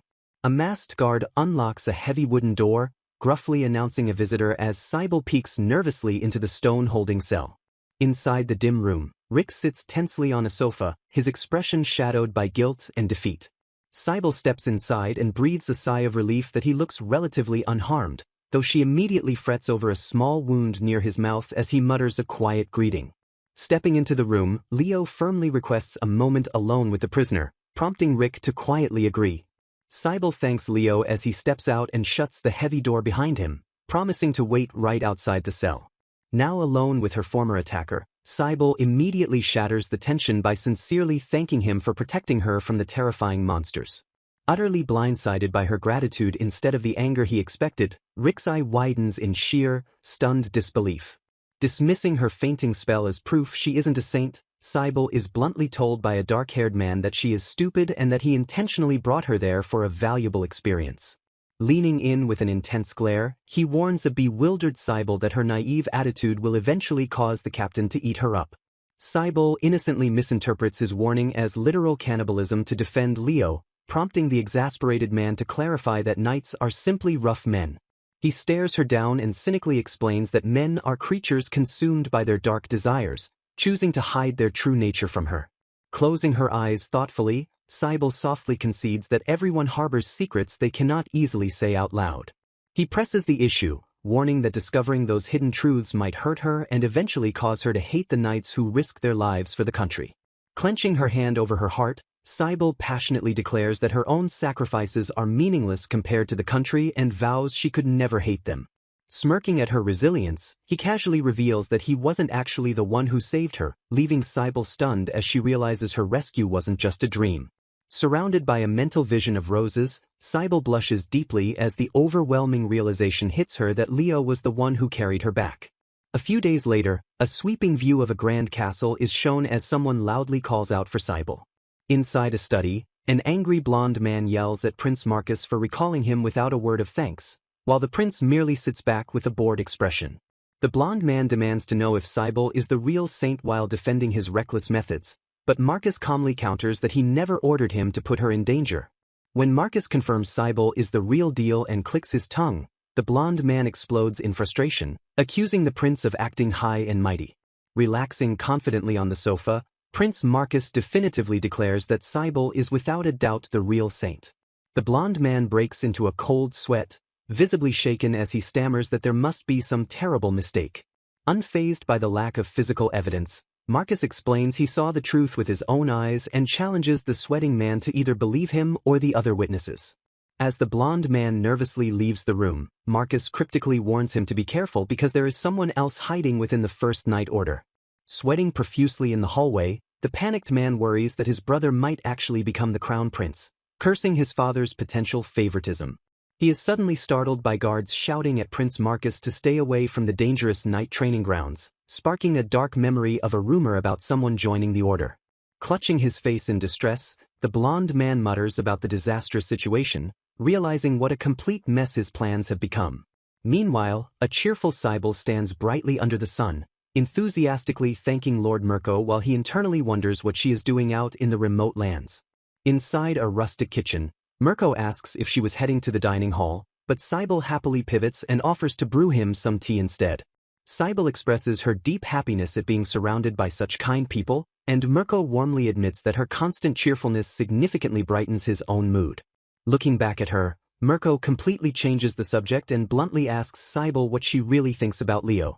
Cybele innocently praises Leo as a kind and great captain, but as she sips her tea, a heavy blush spreads across her face as she realizes she feels a weird sensation in her chest when thinking about him. Prompted to describe her specific type, Cybele enthusiastically details a tall, broad-shouldered man with a firm waist and powerful muscles capable of swinging a heavy sword. With her eyes shining brightly, she passionately declares her ideal knight is someone with an unshakable spirit who diligently trains and pledges absolute loyalty to his country. Mirko chuckles at her clear preference for strong, manly men, causing Cybele to wildly panic and profusely apologize for embarrassingly shouting her specific desires out loud. Mid-panic, Cybele freezes in absolute horror as she notices a dark-haired figure partially obscured behind the slightly open door. A visibly flustered Leo peeks through the doorway, awkwardly greeting the two of them as Cybele realizes he heard everything. Cybele is caught eavesdropping by Leo and Mirko, nervously making an excuse about just getting a drink. Leo quickly tells Mirko to come with him and firmly shuts the door, leaving a highly flustered Cybele standing alone. Cybele clutches her blushing face in absolute panic, terrified that Leo now thinks she is a depraved, lustful woman. The scene shifts to Leo and Mirko walking down the hall, with Leo insisting his eavesdropping was truly a complete coincidence. Leo explains he simply heard their voices coming from the dining hall and unintentionally found himself listening in. Mirko sharply calls out to Leo as he walks ahead, demanding to know exactly where he is going. Leo stops and nervously hesitates before Mirko bluntly asks what is going on in his head. Leo's eyes widen with intense focus as he vividly recalls Cybele describing her specific type of man. He remembers her detailing a strong, tall, and broad-shouldered man with a firm waist, dependable legs, and a solid build capable of swinging a heavy sword. Leo frantically mumbles to himself, realizing her exact description perfectly matches Mirko and jumping to the conclusion that they share mutual feelings. Realizing he accidentally spoke his jealous insecurities out loud, a deeply flustered Leo resolves to simply train harder so Cybele might finally look his way. Mirko deadpans that Leo already has a great physique and shouldn't be jealous, but Leo stubbornly insists that his lack of effort is his own problem to handle. With blazing determination, Leo tightly grips his shirt and vows to train even harder to become a man worthy of standing proudly beside her. Mirko reassures his captain that he doesn't see Cybele in that romantic way at all, telling a shocked Leo to stop worrying so seriously. Still deeply anxious, Leo confesses that he desperately wants her to like him back just as much as he likes her, but he has no idea how to make that happen. Mirko sighs at his captain's incredible cluelessness and offers to give him advice, pointing out that Leo is actually extremely popular with women himself. Mirko tells him to listen carefully as he promises to teach him a simple, magic phrase that will make his feelings perfectly clear to her. Leo acknowledges his own feelings but notes that her likely status as the true saint makes taking action a much more complicated matter. He declares that he won't let anything happen to Cybele, acknowledging that their father might soon make a move alongside his brother. Refusing to follow his father's path of loveless marriages and mistresses, Leo vows to protect Cybele's happiness since a saint's power directly thrives on it. Mirko suddenly demonstrates his advice by staring intensely at Leo and delivering a blunt, romantic marriage proposal. Leo recoils in absolute shock at the sudden confession, prompting Mirko to calmly tell him to go ahead and repeat the phrase. Leo frantically protests that asking her to marry him is way too straightforward, but Mirko insists he needs that exact level of resolve to secure her before she is married off to a prince. Shocked at the mere suggestion of letting her return to Prince Marcus, Leo furiously declares he will never send her back to a man who treated her so terribly. Leo explains he originally fled the capital to avoid assassination by the second prince's faction, but promises to return to the castle to protect her if Marcus demands her back. Despite his lifelong desire for a quiet, peaceful life away from the battle for the throne, Leo firmly states his decision is made because he refuses to leave Cybele in their hands. With unwavering resolve, Leo fiercely swears to simultaneously protect the peace of the country and the happiness of the true saint. Mirko respectfully bows to Prince Leopold, promising to follow him anywhere and assuring him that Cybele is bound to fall for that level of determination. Later, Leo approaches Cybele and informs her that half their unit has been summoned to the capital to handle a monster crisis, instructing her to come along as well. Cybele internally breathes a sigh of relief that Leo seemingly didn't hear her embarrassing comments earlier, but realizes the situation must be incredibly serious if the First Order is being deployed to a capital already guarded by 2 other Night Orders. Elga worries about Cybele traveling to the capital due to frequent monster sightings, but Cybele reassures her maid that she will be safe with Leo and the others. Cybele gently offers Elga a magic stone, explaining that her grandmother gave her the charm and always claimed it carried a saint's blessing. Handing over the stone, Cybele expresses her earnest hope that the saint's blessing will keep Elga protected. As Elga holds the stone in silence, Cybele suddenly feels a strange, overwhelming sensation welling up from deep within her own body. Cybele clasps the magic stone tightly in her hands, closing her eyes as a brilliant, sparkling aura erupts around her. Her eyes snap open in shock as a profound realization washes over her. Breathing heavily, a stunned Cybele pulls back and insists that Elga should be the one to keep the protective stone. Elga agrees to hold onto the charm to stay safe while the knights are away, leaving Cybele to secretly lament that her prayers are meaningless since she is only a fake saint. A grand carriage heavily escorted by armored knights begins its departure, rumbling slowly out of the fortified dormitory gates. Leo apologizes for the sudden departure, explaining that they must reach the capital immediately because the monster attacks have put the panicked citizens in danger. Sitting quietly in the moving carriage, Cybele internally panics at the daunting prospect of spending weeks on the road with these intense knights. Clutching her head in despair, she realizes that just a few hours in the cramped carriage are already overwhelming her to the point of breathlessness. Noticing her flushed face, a concerned knight asks if she is okay, prompting Cybele to frantically deny her discomfort and remind herself that this is not a pleasure trip. She insists that she is completely fine and actually struggling with too much energy, though the knights remain visibly skeptical of her frantic reassurances. Looking at her composed companions, Cybele marvels at how calm the knights remain despite heading into a deadly battle against monsters. Letting out a quiet sigh of relief, she reassures herself that she will be perfectly fine as long as she stays by their side. Leo suddenly calls out Cybele's name as the carriage travels through a picturesque, sunlit town. Leaning in close, Leo softly informs her that they have finally arrived at the inn. Cybele blushes deeply as Leo's face hovers mere inches from hers, utterly flustered by his sudden proximity. She erupts into frantic apologies for accidentally using his shoulder as a pillow, But Leo simply smiles and wishes her a good morning while asking if she found it comfortable. Humiliated that everyone saw her sleeping face, Cybele mentally scolds herself for dozing off and repeatedly embarrassing herself in front of the captain. Lord Mirko kindly hands her a room key, and Cybele gratefully accepts it while vowing to behave better, feeling that having a private room is somewhat undeserved. As the carriage continues its journey the next day, Leo checks in on Cybele to see if she is feeling tired. Cybele smiles and thanks him, silently admitting that she is not physically tired but simply overwhelmed by her own happiness, while Leo advises her to rest since they started early. One of the knights teasingly suggests that a lap pillow would be even better for her fatigue, joking that the captain wouldn't mind if she leaned on him again. Utterly mortified by the wonderful yet scandalous conversation, Cybele listens as another knight jokes that the captain's lap might be a little too firm. Cybele's imagination immediately runs wild as she envisions Leo's muscular thighs, secretly yearning to borrow his lap. Startled by her visible shock, Leo quickly diffuses the tension by telling her it was just a joke and worrying that they made her uncomfortable. Changing the subject, Leo warns her that they will have to camp outside tonight because there are no large settlements ahead where they can stay. Cybele bravely asks them to take the fastest route to the capital, assuring a smiling Leo that she isn't scared of camping as long as he is there to protect her with all his strength. Walking alongside the knights, Cybele feels truly accepted as one of their own and is happy they considered her by taking the safest path, even though she feels unreliable. A vendor casually warns the passing knights they might run into monsters if they are heading toward the river, prompting Leo to hope they don't. The group arrives at a wide, scenic river near the remnants of an old stone structure.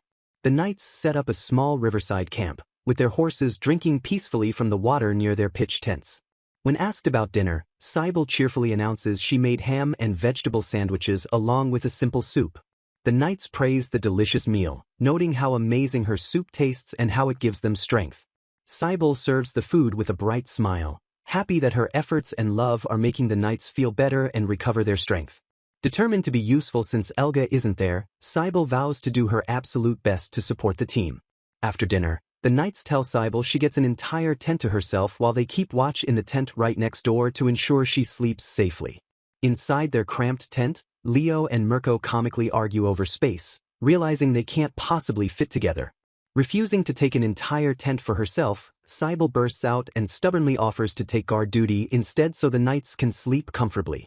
Leo firmly rejects her offer to keep watch, but Cybele insists she can handle it and promises to wake them immediately if anything happens. Seeing her determination, Mirko smoothly suggests they resolve the issue by simply sharing their tent with her. Mirko explains that having Cybele sleep in their tent will perfectly balance the numbers and fix the space issue. A diagram visually represents the logic: one person in one tent and two people, Cybele and Leo, in the other. Cybele instantly agrees to the logic, while Leo violently blushes and stammers in absolute shock at the proposal. Cybele happily accepts the offer, ignoring Leo's panicked protests as Mirko casually points out she is completely fine with the arrangement. When Leo asks if she has any strange thoughts about this, Cybele aggressively denies ever considering the idea of watching them sleep defenselessly. Cybele warmly thanks Leo for worrying about her, explaining that since he told her they were like family, she now considers herself part of that family too. Masking her racing heart, Cybele internally screams that there is absolutely nothing strange about sleeping in the same tent because she knows they don't view her romantically. Moved to the point of fake tears by her sincerity, Mirko quickly excuses himself to take the first watch, leaving a flustered Leo and Cybele alone. Lying in the dark, Leo awkwardly bids Cybele goodnight. Cybele lies wide awake, her heart pounding as she processes the situation. Both of them stare at the ceiling, silently panicking over how they ended up in this specific scenario. They awkwardly exchange goodnights again, the tension thick in the small tent. Leo internally screams in panic, wondering how he is supposed to sleep while sharing such a cramped space with just Cybele. When Cybele peeks over her blanket and stares at his exposed muscles, Leo assumes she's still on guard duty and asks if she can't sleep. Leo sincerely apologizes for forcing her into this dangerous situation, but Cybele insists she just wants to be of help. Unable to stop himself, Leo nervously asks what she would do if Prince Marcus recognized her as the true saint, dreading the possibility she might want to return to being his fiancée. Looking at him softly, Cybele honestly confesses that she has no desire to go back. Cybele happily confesses that she is truly enjoying every single day now, adding that if she were truly the saint, she would do her best for the country. Gazing softly at Leo, she expresses a hopeful desire. She softly wishes to stay with everyone. Leo gazes intently back at her in the quiet intimacy of their shared bed. Cybele looks up at him with wide, blushing eyes and softly calls his name. Leo earnestly replies that he also wants to stay with her forever. He hypothetically wonders aloud if he were a prince.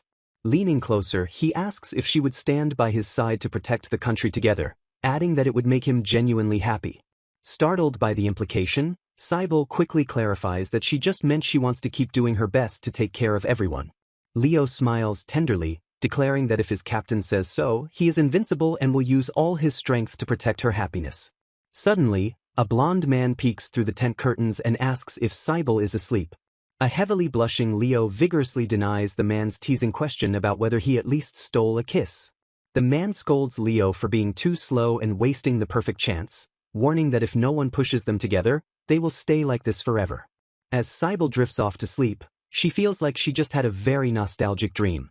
In her dreamscape, a young Cybele sits alone in a field and asks where her father went. A tall knight approaches the crying young girl, gently asking what is wrong. Cybele recalls that this black-haired knight with sky-blue eyes was her very first love. Looking up at his tall figure, she remembers that he was the reason she started admiring knights in the first place. Waking up to the morning light, Cybele sleepily mutters about the black-haired knight. Leo leans over her, slightly confused by her drowsy mumbles. Cybele jolts fully awake with a loud gasp, her face flushing bright red as she locks eyes with Leo. Flustered and stammering apologies, she is comforted by Leo, who gently assumes she was just cold. Smiling warmly, Leo invites her to go wash their faces together. Cybele stares at his offered palm, remembering how his big hand touched her cheek last night. As she takes his hand and steps outside, she realizes the comforting feeling is exactly like that time in her past. They encounter the blonde man, prompting Cybele to suddenly connect the dots that her first love from when she was 9 was actually Leo. The blonde man, standing shirtless in the river with other knights, cheerfully reminds Leo that he cannot go bathing with Cybele. Cybele's eyes go completely blank as a massive blush overtakes her face from the overwhelming sight. Completely overwhelmed and dizzy, Cybele hides behind Leo and stammers an apology. Leo shields her and politely tells the others to go ahead and take their bath, refusing the offer to join them. Filled with regret, Cybele tearfully apologizes to Leo and the others for bringing someone like her into their group, but a confused Leo reassures her that she doesn't need to hold back. Encouraged by his gentle words, a radiant smile spreads across Cybele's face as she declares that his kindness has given her the strength to do her best today. Meanwhile, at the royal capital, an angry noble berates a terrified Annika and demands she immediately use her saintly powers to subdue the approaching monsters. Overwhelmed and completely out of her depth, a wide-eyed Annika stammers in pure shock as the horrific reality of the situation sets in. The nobles grimly report that the second and third Knight Orders have failed to stop the subjugation, leaving them no choice but to summon the first Knight Order to handle the endless monster attacks. With the castle defenses critically weakened, they furiously order Annika to hurry up and unleash the Saint's power before the beasts breach the walls. Squeezing her eyes shut in a desperate attempt to summon magic, Annika weakly whimpers that she is trying her best but absolutely nothing is happening. Breaking down in tears, Annika selfishly blames Prince Marcus for her failure, whining that he never takes her on dates and that her powers aren't working because he clearly doesn't love her. Enraged by her pathetic excuses during a crisis, Marcus viciously snaps back, asking who could ever love such a selfish and useless woman. Attempting to figure out the truth, Lady Vyas interrupts the screaming match and demands Annika's father explain exactly what he saw when he supposedly witnessed her saintly powers healing a small bird. A flashback reveals Annika's father foolishly praising her as the saint simply because she cared for a dead bird and claimed it was all better now. Desperately grasping at straws, her father insists she also has the power to improve the weather when she is in a good mood and make flowers thrive beautifully. Furious at these pathetic claims, the nobles demand she prove her power instantly by emitting holy light or healing wounds, completely exposing her as a fraud compared to the true saint. Seizing the moment, the imprisoned second prince steps forward and loudly declares that Cybele is the real saint, reminding them that he warned them all along. A noble furiously demands to know why the second prince didn't bring Cybele back when he had the chance, while another anxiously asks when the first Knight Order will finally arrive. Grabbing him by the collar, an enraged Prince Marcus accuses the second prince of betraying his childhood favor and blames him entirely for this catastrophic failure. Glaring at his captive, Marcus silently curses the man as a completely useless pawn. The second prince calmly warns Marcus that his cruel actions will leave him with no allies, prompting the furious prince to mockingly dare him to get rid of him too. Driven by blind ambition, Marcus mentally justifies his ruthless actions, firmly believing that as the legitimate son of the queen he is the only one truly suited to inherit the throne. Sweating profusely, Marcus realizes that if his deception regarding the fake saint is exposed, he will not only lose his claim to the throne but face absolute disinheritance. The tense argument is abruptly shattered when a panicked guard bursts through the doors, screaming that monsters are actively storming the castle. Total chaos erupts as terrified nobles beg Annika for a saintly blessing to fight the monsters, while her protective father frantically orders them to stay away from his daughter. Trembling with sheer terror, a crying Annika clutches Marcus's arm and desperately asks him what they are supposed to do now. Outside the stone walls, a massive winged shadow suddenly descends upon the vulnerable castle. Blood splatters across the courtyard as brutal monsters violently ambush the overwhelmed castle guards. Plumes of smoke and debris fill the air as the defensive perimeter collapses under the relentless assault. As the brutal slaughter unfolds, a terrified knight desperately cries out for Lord Marcus while the prince stares up in absolute horror. Looming over the shattered defenses, a gargantuan wyvern spreads its terrifying wings and blots out the sun. The beast lets out a deafening, blood-curdling screech that paralyzes the remaining defenders with pure, unadulterated fear. With a ground-shattering thud, the monstrous wyvern lands directly inside the castle courtyard to slaughter its trapped prey. Amidst the chaos of smoke and falling debris, the knights are shown struggling against the onslaught as they realize their ordinary swords and arrows are insufficient to stop the monsters. Looking out over the devastation, the prince expresses disbelief that the royal capital is being transformed into a place as dangerous as Tori. In a state of total despair, the prince declares that he is doomed to be eaten by the flying lizards and urges Marcus to escape underground immediately. Refusing to flee, Marcus resolves to fight and use his fire magic to buy enough time for the first night order to arrive. Watching Marcus walk away, the prince is overcome with guilt as he reflects on the unforgivable mistake he has made. A servant frantically urges Lord Marcus and the others to hurry and escape through the safety of the underground passage. The prince reflects on his past, admitting he never saw real monsters and foolishly assumed a saint would always exist to keep the country peaceful. As the prince wonders if he was wrong, Annika is heard letting out a terrified shriek. Fearing the absolute worst, the prince believes it is all over and that every person in the royal capital will be slaughtered. A massive explosion rocks the area, sending debris flying and catching the prince completely off guard. Hope begins to return as soldiers notice that 3 of the monsters have suddenly fallen from the sky at the exact same time. The arrival of the First Night Order is officially announced as a group of mounted reinforcements led by a skilled archer appears. The lead archer, Leo, prepares another shot while commanding Mirko to focus on taking care of Cybele. Responding with a determined yes, the knights are urged to hurry as they charge toward the ongoing battle. Watching from a distance, Cybele clasps her hands together and wonders if Annika, Lord Marcus, and everyone else in the castle are safe. Observing the struggle of the Second Order Knights, Cybele and her companions, including Yodi, prepare to move toward the castle. Though she is urged to stay back for her own safety, Cybele feels she cannot simply stand by and watch while others are in danger. In the heat of the charge, Cybele prays for Leo's safety as he gallops forward with his weapons drawn. The intensity of the battle increases as someone lets out a pained or determined shout. As Cybele cries out for Leo to get back, a monstrous creature suddenly swoops down from above to attack. Leo demonstrates his incredible skill by drawing his bow with perfect focus even in the face of the charging beast. The Leo's intense concentration as he aims his arrow at the incoming threat. Leo commands the Second Night Order to focus on evacuating the people while Cybele wonders if there is anything at all she can do to help. Reaching the castle grounds, the prince frantically calls out to check on Rick while warning Marcus to stay back because he senses more monsters. Another monster lets out a piercing roar as it dives toward the survivors. Marcus steps in front of the prince to protect him, preparing to face the next wave of the assault. Seeing Leo in action, someone recognizes him with shock as the captain of the First Night Order.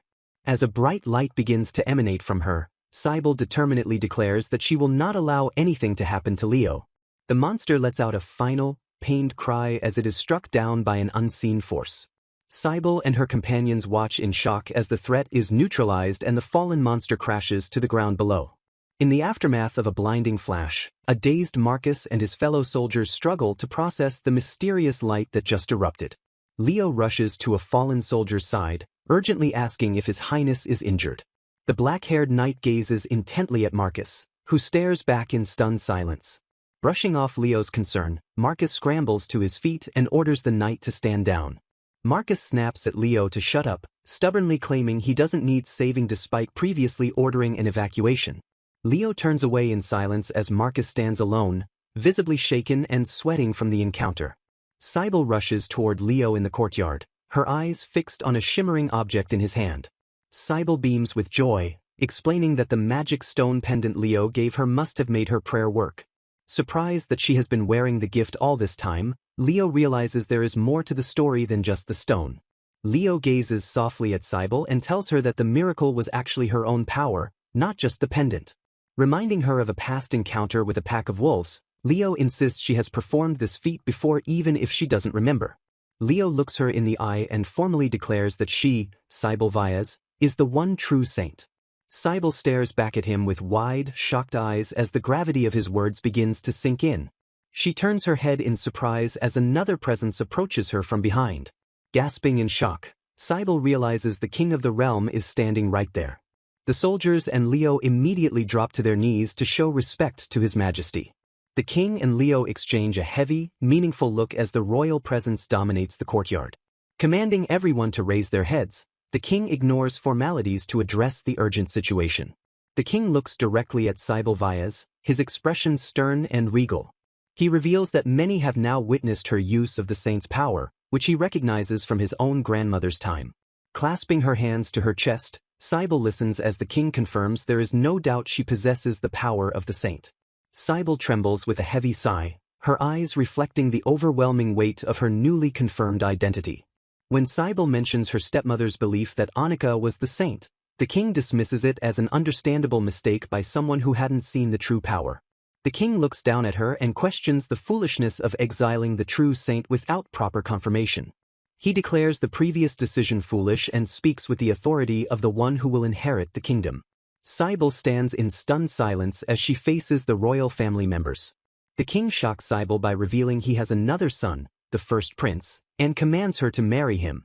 Cybele bows her head in submission, acknowledging that His Majesty's will is her command. As the monsters vanish and the kingdom celebrates the true saint, Cybele finds joy in seeing everyone safe and happy. While buried in her princess training, Cybele worries about being happy since her new fiancé is a first prince she has never even met. Cybele feels unable to face Leo and realizes she likely cannot return to the knight's dormitory anymore. Even though it was short, she reflects on her time with him, thanking him and stating that being by his side made her happy. In close-up image of Leo's face, looking emotional and slightly flushed. A wide shot of the majestic royal castle under a sky with floating petals. 3 days have passed since the incident, and the knights are busy handling the aftermath. Cybele has been staying at the royal castle, preparing once again to become the crown princess. She wonders how Elga and the people of Tori are doing, noting she hasn't seen Leo, Mirko, or the others since that day. Suddenly, Leo calls out her name. Leo appears below her balcony, explaining he wanted to see her face. Cybele is startled to see him and asks what he is doing there. Cybele excitedly tells him she will come down, but as she moves, she loses her balance with a cry. Cybele falls into Leo's arms and immediately apologizes while blushing. After regaining their composure, they exchange greetings. Leo misses seeing everyone, and Cybele confirms she has been well. Leo admits he was worried about her, but Cybele reassures him she has been treated very well now that it is clear she is the true saint. Cybele pauses, her expression turning somber as Leo looks at her curiously. She reveals the heavy burden on her mind. She is expected to marry the first prince. Cybele asks if Leo knows anything about Prince Marcus's older brother. Leo shares that the prince is a respectable man who spends his time traveling abroad and has not yet chosen a fiancé. When Leo asks if she does not want to marry him, Cybele looks away sadly and confirms she doesn't. Leo encourages her to meet him at least once. Cybele internally reflects that ever since that time, she has only ever thought about Leo. Leo gently suggests she listen to the prince's story, adding that he might be nothing like his brother, Marcus. Cybele feels a pang of sadness, thinking that while he is encouraging her, it is simply because he is a knight. She feels like crying, wishing Leo were the prince instead. A quiet, moonlit scene of Cybele leaning her head on Leo's shoulder while they sit together on a wooden bench. A dramatic split screen showing both Cybele and Leo's shocked expressions as a revelation or question hangs in the air. A transition occurs to a few hours earlier at the castle. Leo, now in formal attire, meets with his father, who greets him after their long time apart. They meet in a grand office. Leo's father tells him there is no need to be formal despite the years since their last meeting. Leo asks his father how much he knew about the entire situation regarding the saint. Leo notes that his father looks far too pleased, like a doting parent, which his father jokingly dismisses. His father reveals the truth. Leo is the most suitable choice to be the next king, and his fiancée has already been decided. Leo's father looks at him sharply and confronts him with the reality. Leo is in love with that girl, Cybele, but is currently ignoring her feelings. Leo stares in stunned silence as his father's words throw him completely off balance. When the king questions Leo's true feelings and asks if he plans to marry Cybele in name only, Leo urgently suggests postponing the engagement to confirm her own feelings. The king watches the saint from a distance as she secretly observes the knight's training, wondering if she truly has no interest in his son. He turns his gaze away, deciding it's fine for now. With a knowing smirk, the king tells Leo that he has been watching her in the castle for a long time and knows her better than Leo does. Leo realizes he must tell Cybele how he feels, even though the king warns him there isn't much time left.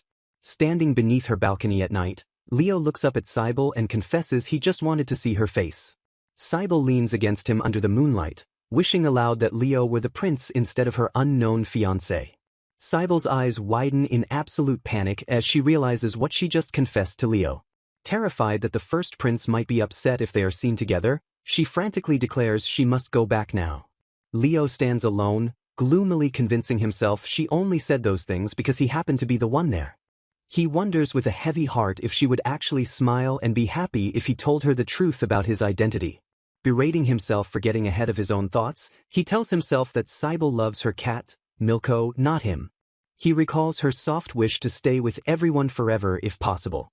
Resigning himself to silence, Leo decides he must forget his feelings to ensure she can live happily no matter who she loves or what happens after the truth is revealed.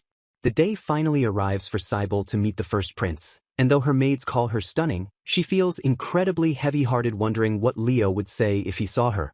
Cybele shakes her head vigorously, reminding herself that she is no longer just a lady, but the saint.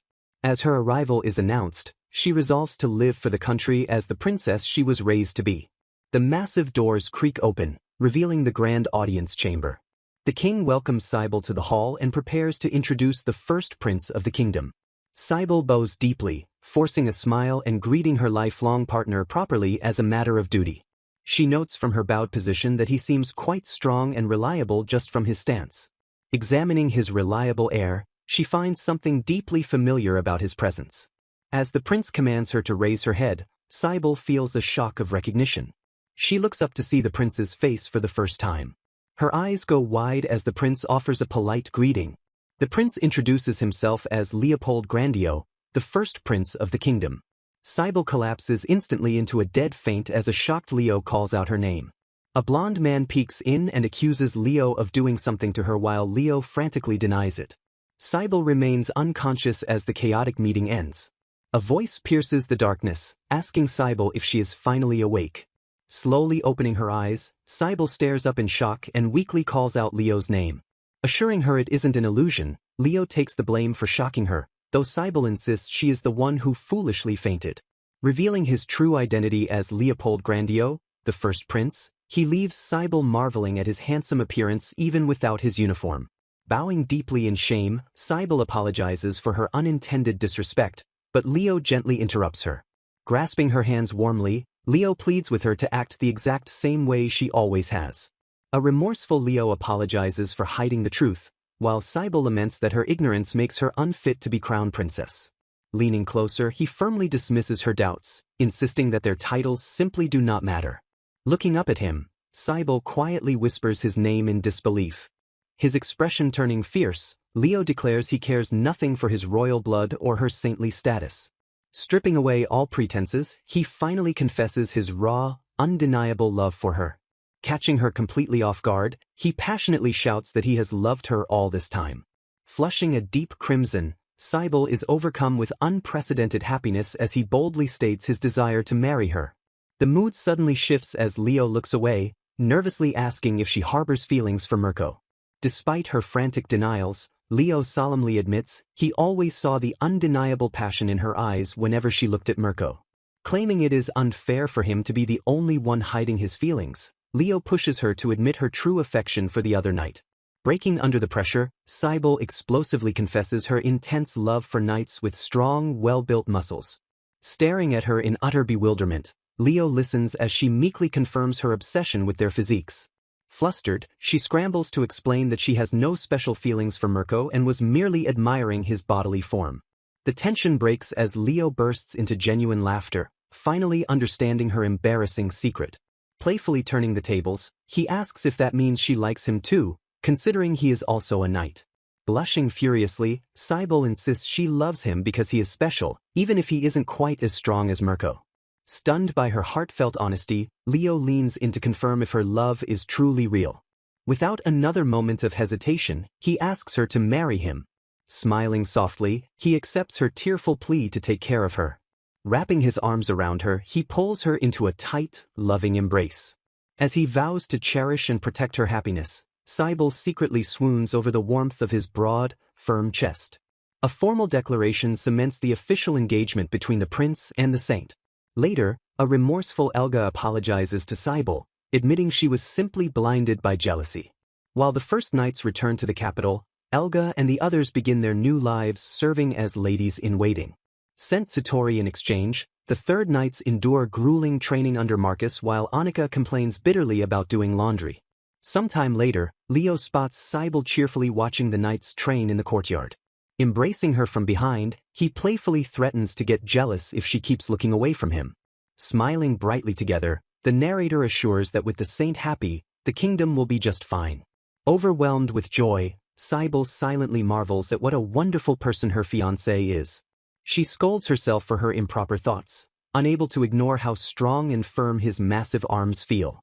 Her internal musings are abruptly shattered when Leo suddenly asks if she wants to touch his muscles.